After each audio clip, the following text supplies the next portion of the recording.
Hello and welcome to Geometry B Credit 4, where we're going over measurement and modeling in 2 and 3D dimensions.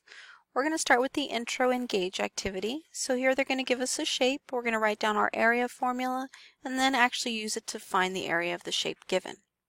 So the area formula is going to be for a triangle. It's going to be half base times height. And notice how I draw a picture to show you that a triangle is indeed half a rectangle, which is why we cut it in half. Okay, so here for our problem that they give us in the packet, we're going to go ahead and take those two numbers. We're going to place them in their appropriate place. And we're going to multiply that out. What would 2 times 3.8 it be? That would be about 7.6. So we're going to go ahead and cut that in half. A lot of students were asking, what does it mean to cut in half? How do I do that? Well, essentially, multiplying by a half is like dividing by 2. So essentially, take 7.6 and divide that by 2.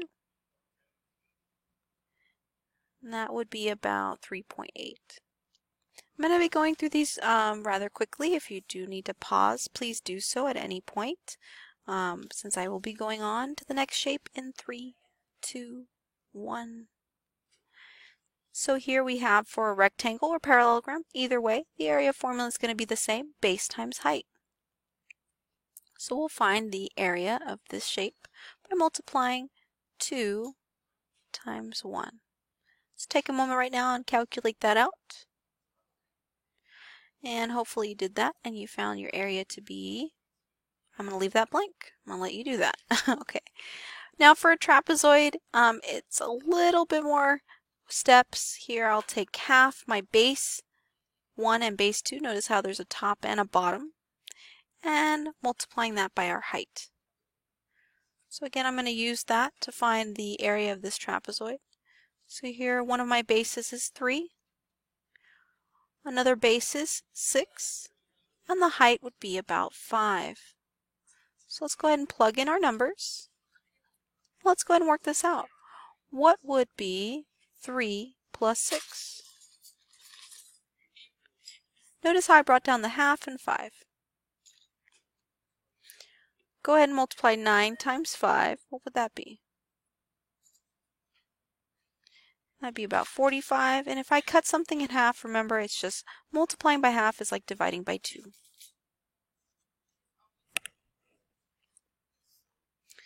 Alright, moving on to the next shape, which is a circle. That would be for our area formula, that would be area is equal to pi radius squared.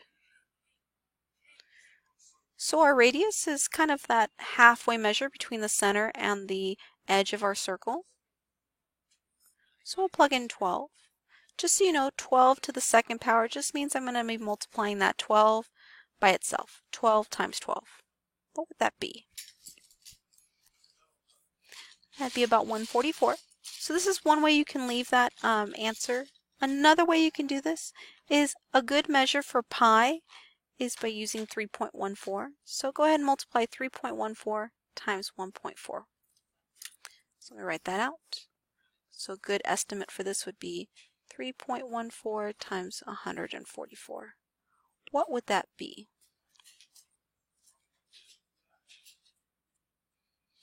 And no, I'm not going to write that out for you, just like I did not do that in class.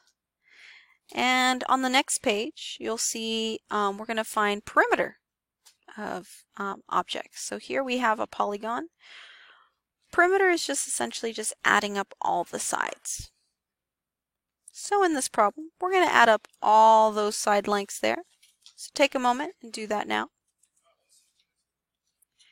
And unpause, no, I do not think I'm going to give you that answer, as I did not do that in class either. But that's essentially what perimeter is. We're going to just add up all the sides. So whether it's a triangle, or a rectangle, or even this shape, it's essentially just adding up all the sides. And finding the perimeter, or in this case, circumference of a circle, is equal to 2 pi times our radius. So that's the formula. We're going to go ahead and plug in our radius. Let's go ahead and calculate what 2 times 12 is. That'd be about 24. And again, you can leave it like this, or we can use 3.14 as to compute our answer. 24 times 3.14. So go ahead and calculate that out.